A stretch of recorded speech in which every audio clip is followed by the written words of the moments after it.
इतनी विशाल संख्या में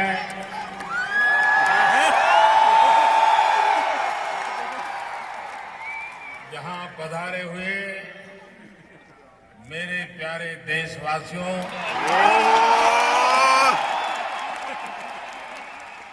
आप सबको बहुत बहुत नमस्कार। नमस्कार। येल्लावर्कम। नमस्कार। नमस्कार।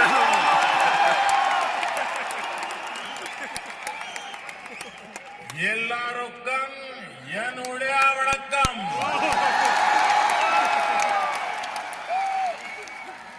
मी अंदरिकी नमस्कारमु। ನಿಮಗೆಲ್ಲರಿಗೂ ನನ್ನ ನಮಸ್ಕಾರ।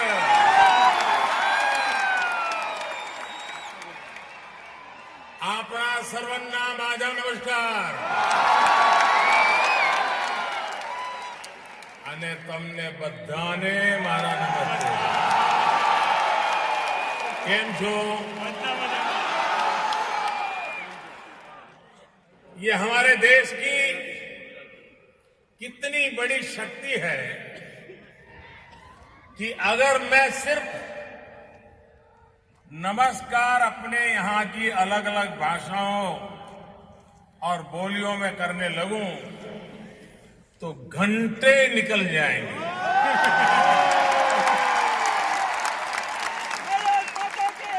ये विविधता पूरी दुनिया में और किसी देश में नहीं मिलेगी।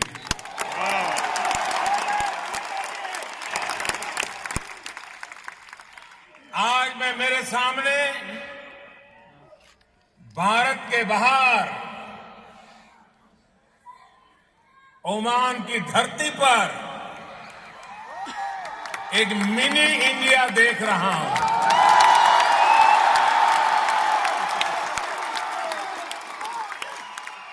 देश के अलग अलग कोनों से आए हुए भारतीय, अलग अलग क्षेत्रों में काम करने वाले भारतीय एक भव्य तस्वीर का निर्माण आज हमारी आंखों के सामने में देख रहा हूं।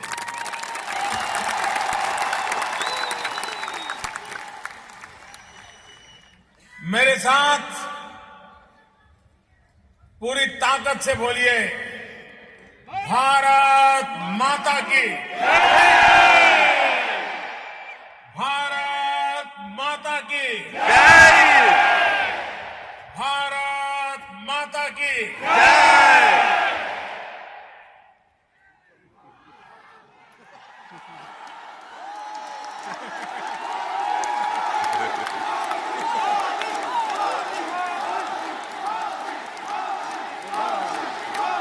वंदे वंदे मातरम।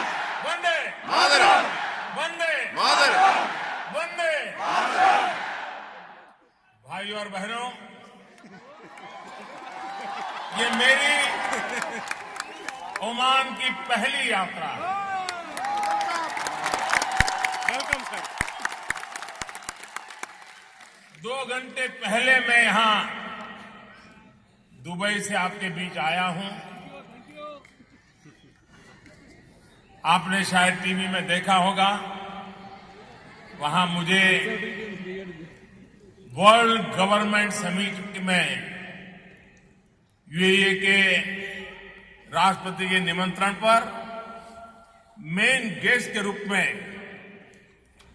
टेक्नोलॉजी और डेवलपमेंट के विषय पर इनॉग्रल एड्रेस देने का सौभाग्य मिला।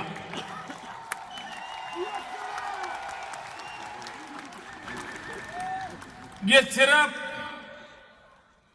किसी एक कार्यक्रम में भाषण देने तक का सीमित विषय नहीं है। ये घटना अपने आप में भारत की प्रगति का सम्मान है, जो आज दुनिया सम्मान दे रही है।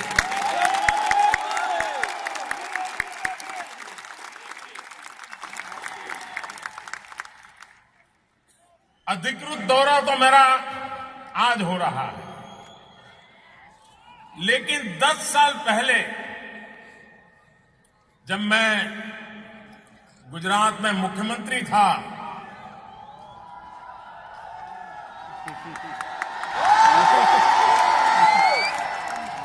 तो मुख्यमंत्री के तौर पर मेरी अफ्रीका की यात्रा थी और इसी दौरान मैं सलाला से होकर गुजरा था।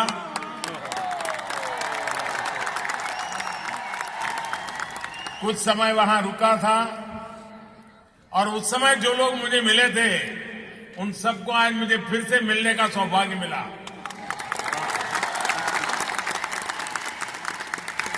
एक लंबे अरसे से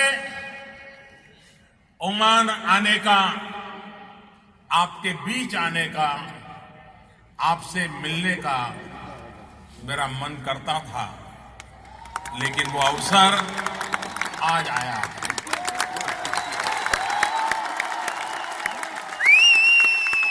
ओमान सरकार को,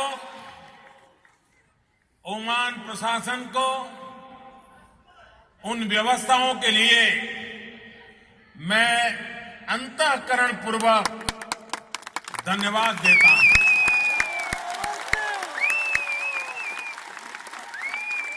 साथियों, भारत और ओमान के बीच संबंध सैकड़ों हजारों वर्ष पुराने हैं। 5000 साल पहले भी गुजरात के लोथल पोर्ट से लकड़ी के जहाज ओमान तक आते थे और लौटते समय ये जहाज लोथल से भी आगे दक्षिण की तरफ भारत के समुद्री तटों से होते हुए श्रीलंका तक जाते थे। इन हजारों वर्षों में व्यवस्थाएं बदल गई। भारत में गुलामी का एक लंबा कालखंड आया, लेकिन हमारे सदियों पुराने व्यापारिक और आत्मीय संबंध वैसे ही बने रहे।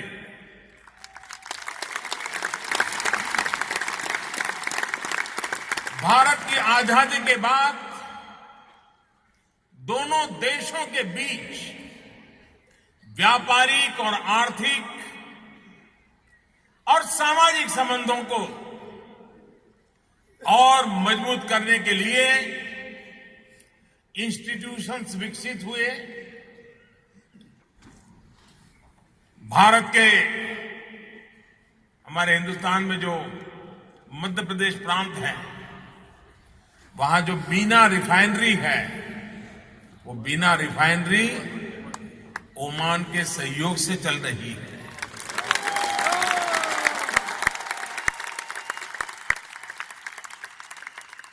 वहीं भारतीय कंपनियों के 1500 से ज्यादा ज्वाइंट वेंचर्स यहां ओमान में काम कर रहे हैं।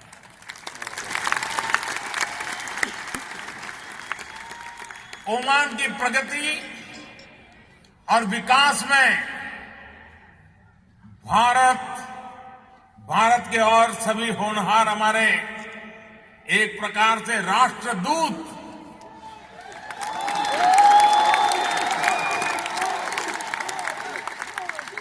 ये आप सबकी भागीदारी नहीं है। सरकार की तरफ से तो एक राजदूत होता है, लेकिन देश की तरफ से यहां पर लाखों राष्ट्रदूत ओमान में बैठे हैं।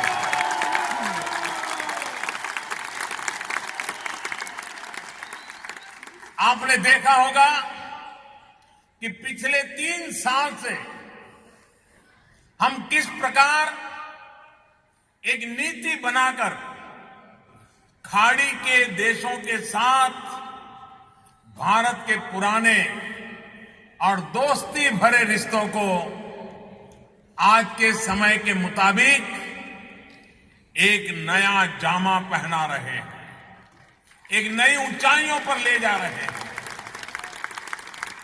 अनेक विविध आयामों के साथ जोड़ रहे हैं।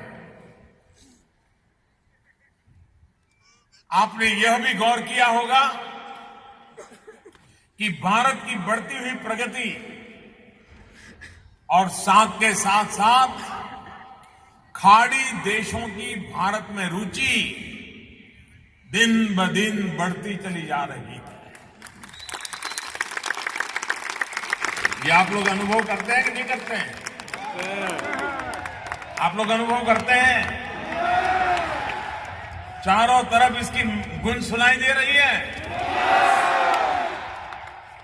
एनर्जी हो, व्यापार हो, डायस्पोरा की उपस्थिति हो, इन्वेस्टमेंट हो, हर क्षेत्र में खाड़ी देशों और भारत के बीच संबंध अपने आप में और भी महत्वपूर्ण होते जा रहे हैं। जाहिर सी बात है कि ओमान के साथ भारत के ऐतिहासिक संबंधों में भी एक नई मोमेंटम आई, एक नई गति आई, एक नई ऊर्जा आई। ओमान भौगोलिक रूप से भारत का खाड़ी क्षेत्र में सबसे निकटतम हमारा पड़ोसी है।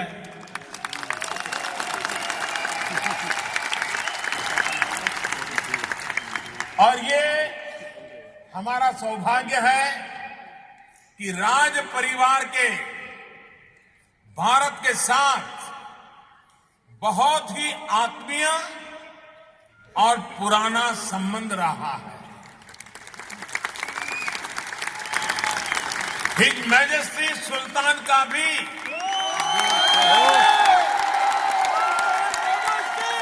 भारत से अभिन्न नाता रहा है। आज इतनी बड़ी संख्या में आप सबसे मुखातिब होने के लिए हिज मैजेस्टी सुल्तान के नाम पर स्टेडियम में मेरी मौजूदगी एक विशेष महत्व की घटना है। यह इस बात का भी प्रतीक है कि स्वयं हिज मैजेस्टी सुल्तान और ओमान भारत और भारतीयों के साथ कितनी आत्मीयता रखते हैं।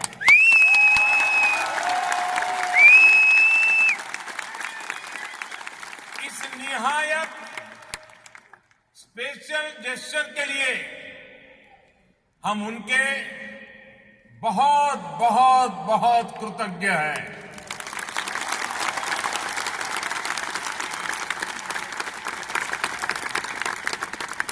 आपसे बातचीत के बाद मैं हिज मैजेस्टी से मिलने जा रहा हूं और मैं उन्हें उनकी स्वास्थ्य और लंबी आयु के लिए 125 करोड़ देशवासियों की तरफ से, मेरी तरफ से, आप सबकी तरफ से शुभकामनाएं दूंगा।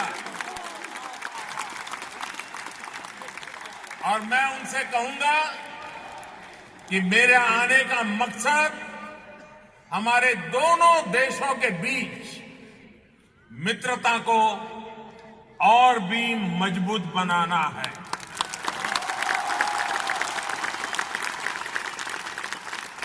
आप सबको ओमान में आज घर जैसा माहौल मिलता है।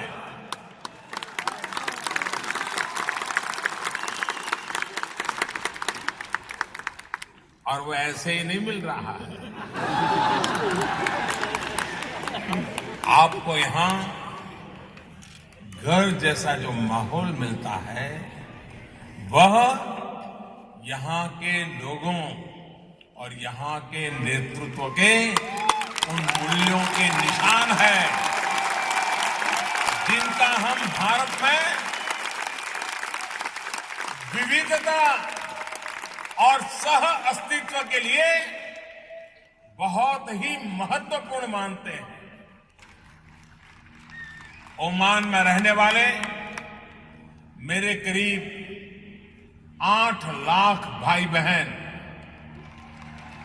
ये भारत के गुडविल एम्बेसडर्स हैं। आपने ओमान के विकास के लिए अपना महत्वपूर्ण योगदान दिया है, अपना पसीना बहा है, अपनी जवानी यहां खपा दी है।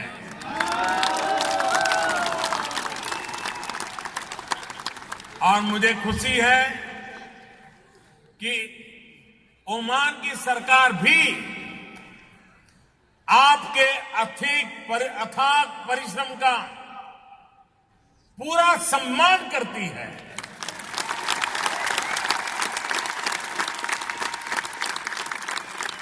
भाइयों और बहनों, हम भारतीयों का सामाजिक संस्कार ऐसा है कि हम हर समाज में आसानी से जगह बना लेते हैं। यही होता है ना, जैसे दूध में शक्कर मिले उसमें मिल जाते हैं ना, और दूध मीठा कर भी देते हैं। ये हमारे संस्कार है, ये हमारा स्वभाव है, और ये हमें विरासत में मिला है, क्योंकि हम वसुधैव कुटुंबकम यानी पूरे विश्व को एक परिवार मान करके चलने वाले लोग हैं। समय और समाज के अनुकूल ढल जाना हमारे आचरण, हमारी परंपराओं, हमारे रीति रिवाज, इन सबको संभालते हुए हर किसी का आदर करना, हर परंपरा का सम्मान करना, यही तो भारत की विशेषता है। और आप भारत से दूर उन संस्कारों से को जी करके यहां के सामान्य जीवन के दिलों को जीतने का एक अभूतपूर्व काम कर रहे हैं, और इसलिए आप बधाई के पात्र हैं।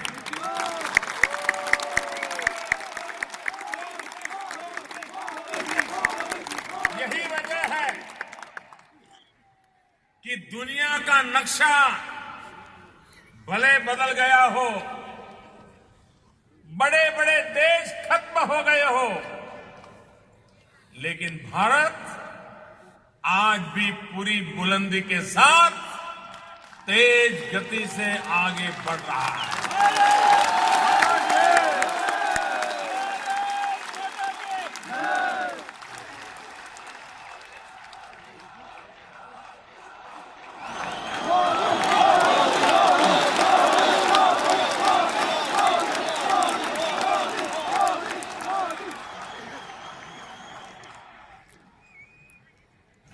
रास्ता कितना ही कठिन हो, हालात कितने ही मुश्किल हो, हम वो लोग हैं जिन्हें संकटों से निकलना आता है।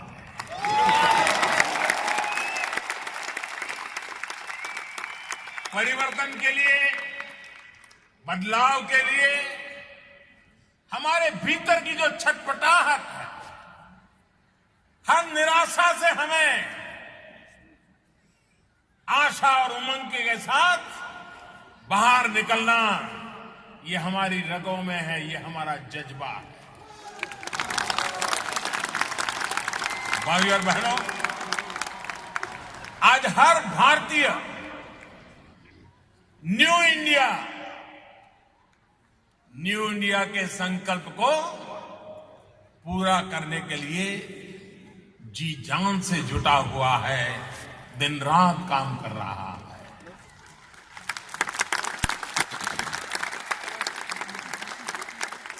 और ओमान में बैठे हुए आप लोग, हिंदुस्तान में अगर कोई अच्छी घटना घटे तो यहां आपकी खुशियों का पार नहीं रहता है। आप खुशी से समाये नहीं रहते, और एक आध बुरी घटना पता चले तो आप बेचैन हो जाते हैं।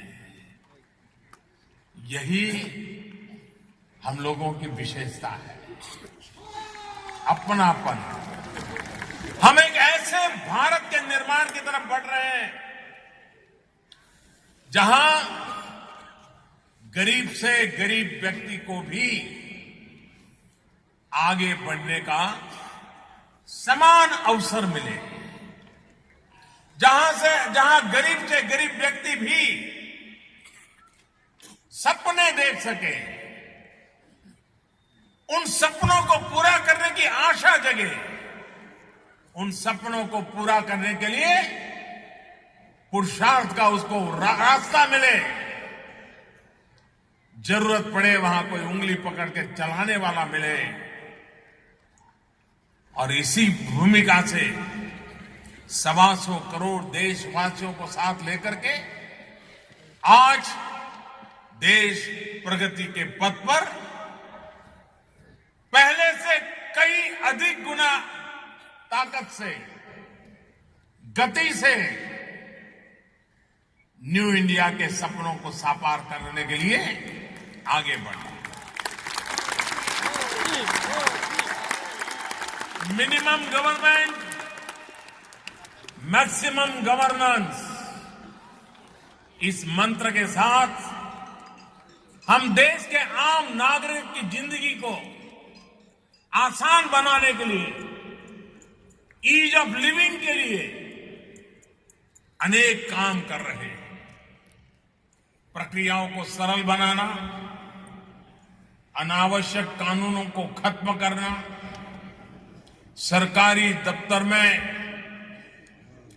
40-40, 50-50 पेज के फॉर्म को कम करके 4 या 5 फॉर्म पर ले आना, उन्हें ऑनलाइन भरने की व्यवस्था बनाना, लोगों की शिकायतों को गंभीरता से सुने जाना, उन पर एक्शन होना, इन सारे कार्यों को हमने सरकार के कल्चर में शामिल करने के लिए भरपूर प्रयास किया है।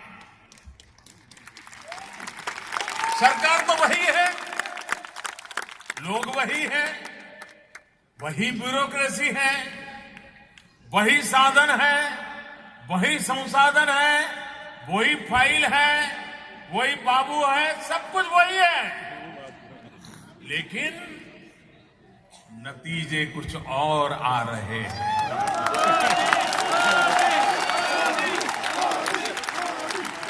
बदलाव महसूस होने लगा है। बदले हुए भारत में आज गरीब से गरीब भी उसको बैंकों से दुत्कार कर नहीं भगाया जा सकता।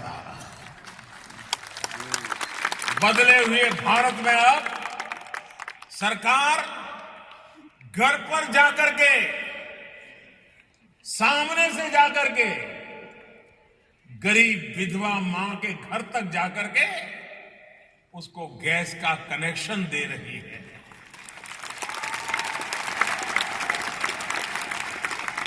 जिसके घर में आज भी अंधेरा है,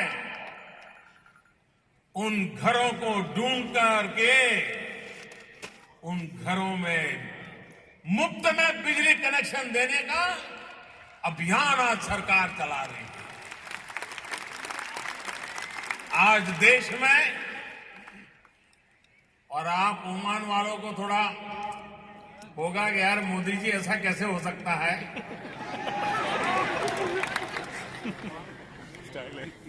आप विश्वास नहीं करेंगे। इंश्योरेंस शब्द सुनते ही ऐसा लगता था ये तो बड़े अमीरों का काम है, ये तो बड़े बड़े लोगों के साथ जुड़ा हुआ विषय है। आज दिल्ली में एक ऐसी सरकार आपने हमें काम करने का अवसर दिया है कि गरीबों को सिर्फ 90 पैसे प्रतिदिन और दूसरी एक योजना है 1 रुपया महीना के प्रीमियम पर जीवन और सुरक्षा बीमा दिया जा रहा है।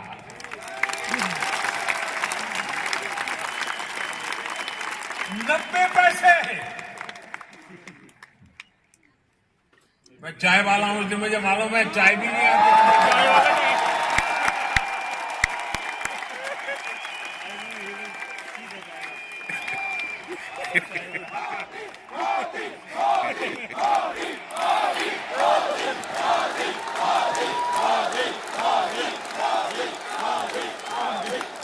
इन बीमा योजनाओं के तहत जिन परिवारों का बीमा था और उनके परिवार में कोई आपत्ति आई तो आपको जान करके संतोष होगा कि गरीबों के प्रति संवेदनशील सरकार जब होती है और योजना ऐसी बनाती है तो उसका परिणाम क्या आता है कि गरीब के परिवार में कोई संकट आया, मुसीबत आई तो इंश्योरेंस वाले थे ऐसे परिवारों को ज्यादा समय नहीं हुआ है, मुश्किल से 1 साल हुआ है, करीब करीब 2000 करोड़ रुपए उसके क्लेम राशि ऐसे गरीब परिवारों को दी जा चुकी है।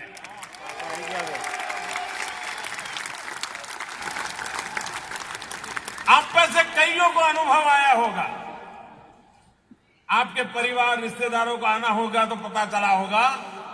साथियों, अब लोगों को नया पासपोर्ट बनवाने के लिए, पासपोर्ट रिन्यू करवाने के लिए भटकना नहीं पड़ता है। हमने पोस्ट ऑफिस में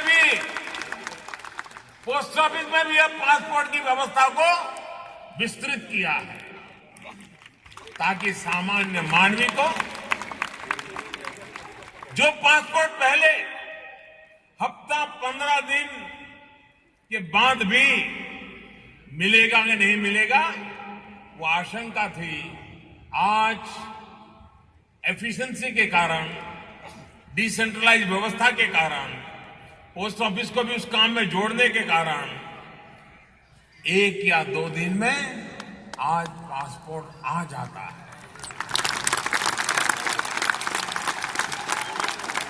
हमारे देश में कोई उद्योग करना चाहता है, नई कंपनी बनाना चाहता है, पूंजी लगाना चाहता है, तो एक जमाना था कि नई कंपनी रजिस्टर कराने में जहां पहले कई दिन लग जाते थे,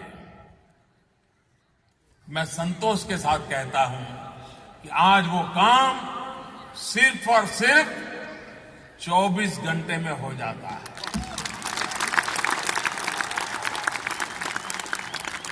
आपने पहले सुना होगा कि सरकारें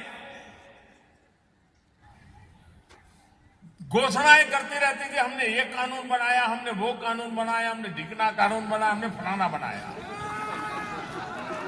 यही सुना था ना आप लोगों ने? यही सुनते थे ना? मैं उससे उल्टी खबर देना चाहता हूं। जहां जरूरत हो वहां कानून बनाना पड़ता है, बनाते भी हैं, लेकिन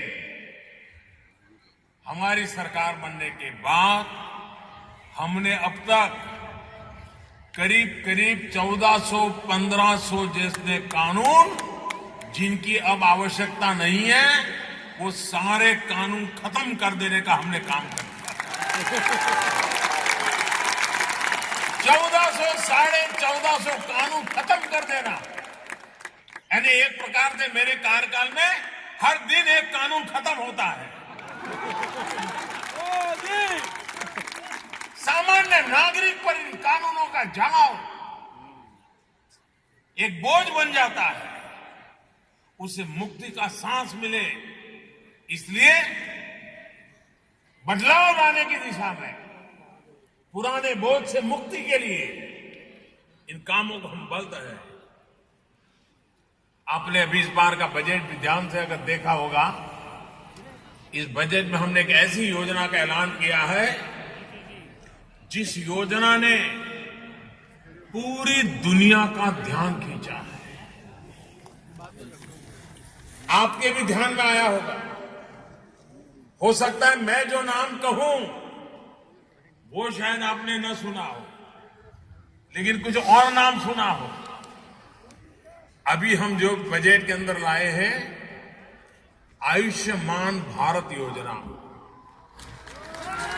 इस आयुष्मान भारत योजना के माध्यम से हमने देश के 10 करोड़ गरीब परिवारों, यानी करीब करीब 40-50 करोड़ नागरिक, हिंदुस्तान के 40-50 करोड़ नागरिक,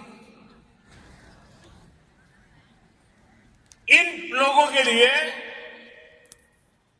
हेल्थ एश्योरेंस, इसके लिए आयुष्मान भारत योजना घोषित की है।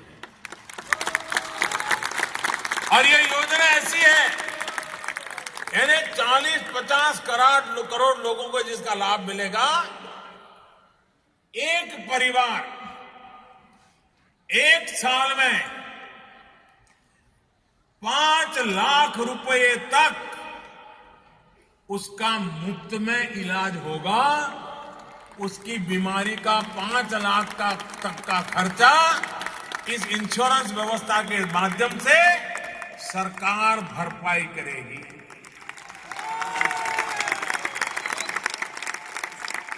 अब आयुष्मान भारत कहा तो शायद आपको भी लगा होगा यार ये तो सुना नहीं है, लेकिन पिछले दिनों आपने देखा होगा हिंदुस्तान के अखबारों ने उसको एक नया नाम दिया है।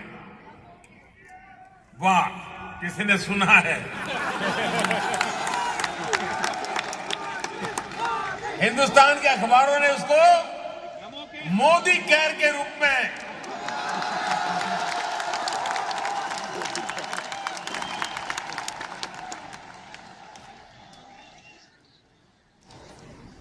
और हमारे विरोध करने वाले भी इस योजना का विरोध नहीं कर रहे हैं। वो ये कहते हैं कि भाई योजना तो अच्छी है, ये करोगे कैसे?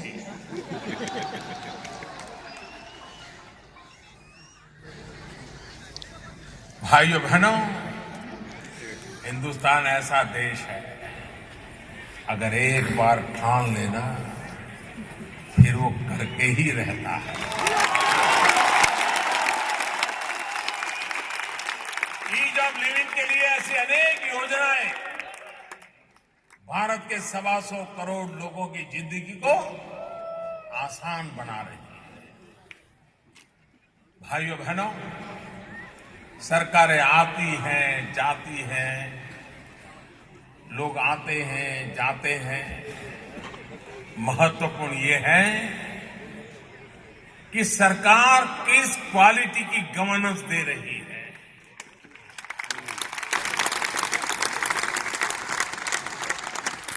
एक स्टाइल ऑफ गवर्नेंस पहले भी था जिसमें योजनाएं 30-30, 40-40 साल तक पूरी नहीं होती थी। मैं गुजरात का मुख्यमंत्री था, वहां एक सरदार सरोवर डैम नर्मदा योजना, पंडित नेहरू जी ने उसका शिलान्यास किया था। और अभी पिछले साल वो काम पूरा हुआ। इनॉग्रेशन का काम कभी कभी तो ऐसा नजर आता था बांध बन जाता था, लेकिन नहरों का अता पता नहीं था। पुल बन जाते थे, लेकिन कनेक्टिंग सड़कें नहीं बन पाती थी। खंभे गड़ जाते थे, लेकिन उन पर कभी तार नहीं लग पाते थे। और अगर तार लग भी गया तो लोग कपड़े सुखाते थे, बिजली नहीं आती।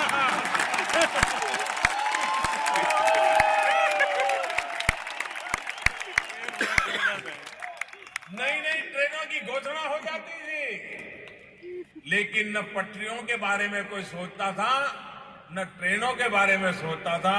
अरे कागज पर भी पटरी को कभी पेंट नहीं किया जाता था।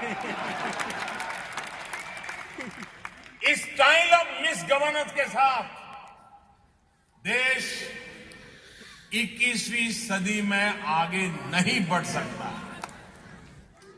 उसको बदलना पड़ता है और बदलना अनिवार्य होता है। और ऊपर से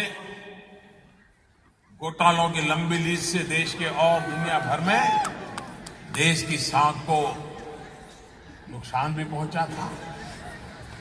इस स्थिति से हम देश को अब बाहर निकाल करके लाए। आज 4 साल होने आए, कोई ये नहीं कहता है मोदी कितना ले गया।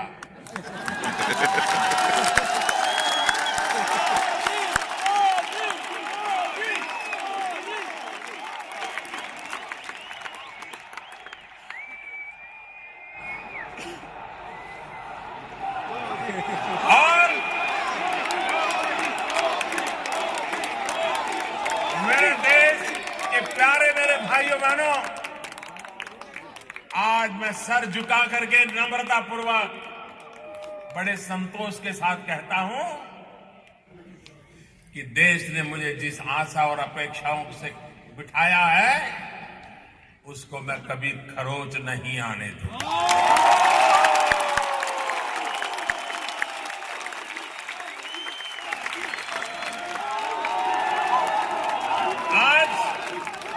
लेकिन उल्टा है, जहां भी जाऊं, जिसको भी मिलूं, इवन हमारे विरोधी भी कुछ पर आरोप नहीं लगाते।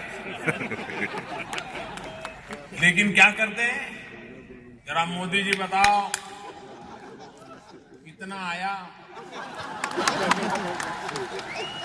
पहले लोग पूछते थे कितना गया, अब मोदी को पूछते हैं कितना आया।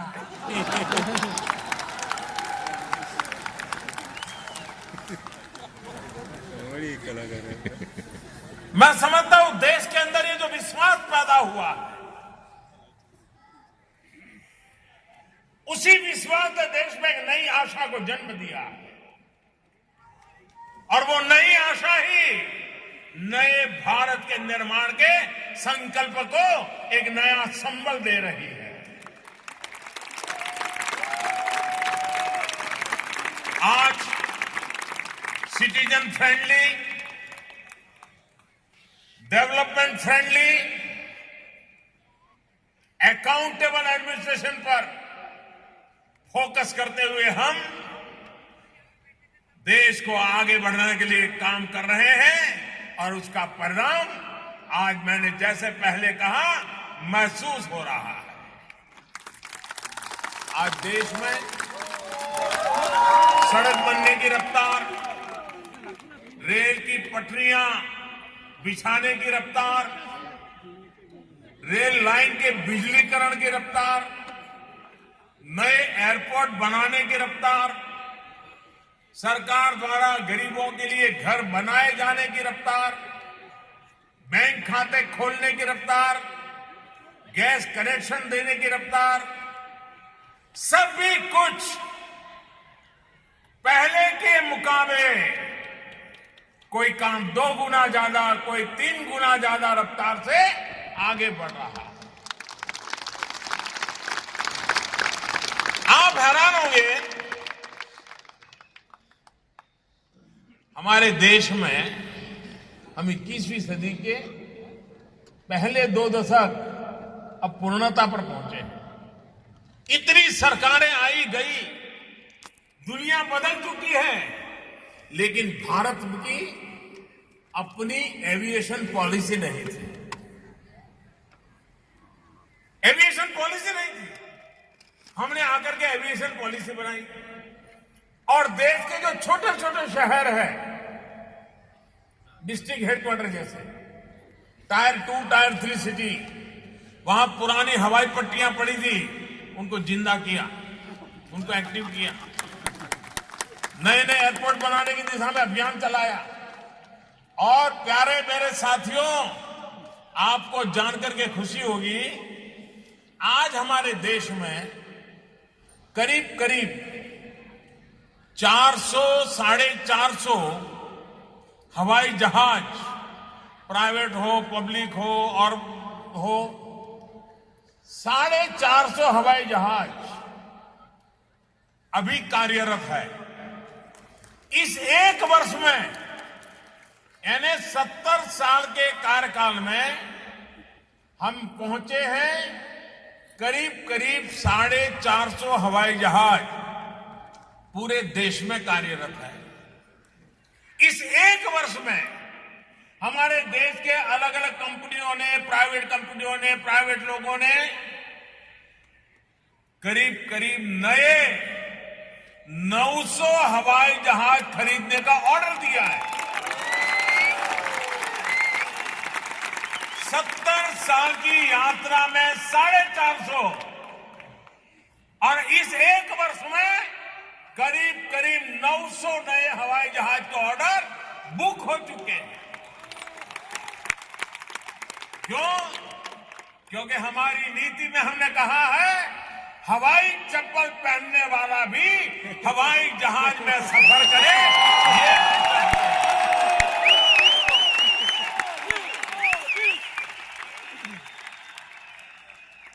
साथियों, अगर बिल्कुल जमीनी स्तर पर जाकर चीजों को ठीक नहीं किया होता तो ये जो आप प्रगति देख रहे हैं, जो गति देख रहे हैं, ये कभी संभव नहीं था। बड़े और स्थायी परिवर्तन ऐसे नहीं आते हैं। उसके लिए पूरे सिस्टम में बदलाव करना पड़ता है और जब ये बदलाव होते हैं तभी देश सिर्फ 3 साल के अंदर अंदर ईज ऑफ डूइंग बिजनेस की वर्ल्ड बैंक की रैंकिंग में एक साथ 42 पायदान कूद करके 142 से उठ करके आज 100 पर आकर के पहुंच गया है और पूरी दुनिया आश्चर्य हो रहा है।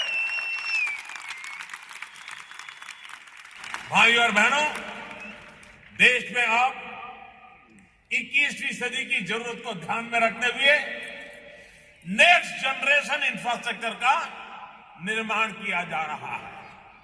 विशेषकर ट्रांसपोर्ट सेक्टर को हम ऐसे तैयार कर रहे हैं कि वो एक दूसरे को सपोर्ट करने वाले बने। Highway, airway, railway, waterway, highway, सभी को एक दूसरे की जरूरत के हिसाब से इंटीग्रेट किया जा रहा है। सरकार ने भारतमाला प्रोजेक्ट के तहत 53,000 किलोमीटर नेशनल हाईवे बनाने का काम शुरू किया। 53,000 किलोमीटर देश के अलग अलग क्षेत्रों में रेलवे कॉरिडोर्स पर काम चल रहा है। 11 बड़े शहरों में मेट्रो का विस्तार भी किया जा रहा है।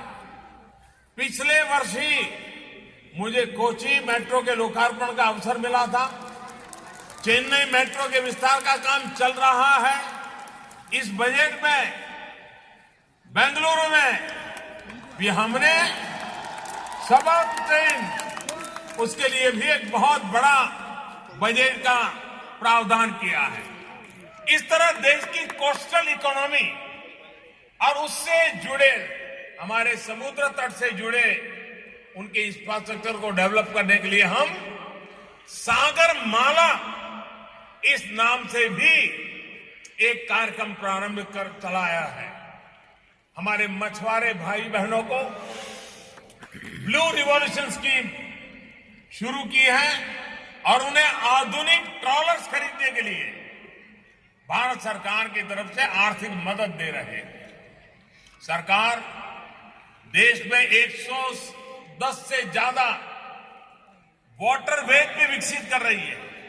हमारे देश में उसकी उपेक्षा की गई। नदियों का उपयोग ट्रांसपोर्टेशन के लिए किया जा सकता है। 110 ऐसे रास्ते हमने आइडेंटिफाई किए जो पर्यावरण की रक्षा करेंगे, ट्रांसपोर्टेशन का खर्चा कम करेंगे, कंज्यूमर को उसके कारण चीजें सस्ते में मिलेगी। भाइयों और बहनों, आप में से जो लोग 2022-23 में भारत आएंगे, उन्हें देश में एक और शानदार प्रगति देखने को मिलेगी और वो होगी बुलेट ट्रेन।